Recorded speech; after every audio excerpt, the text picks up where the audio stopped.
Why, Jolo Revilla, nanawagan na ipasa na bilang batas ang tupad.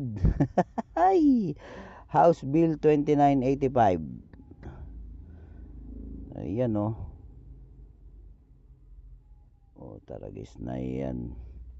Jolo Revilla, anyari? Alam mo nung umpisa pumasok ka sa showbiz, sabi ko, tikas nito, gwapo, angas. Akala ko susunod ka sa yapak ng tatay mo bilang action star. Bakit si Dolphy bakit si Dolphy yung sinundan mo? Nagiging komedyante ka ata. Ay nako po.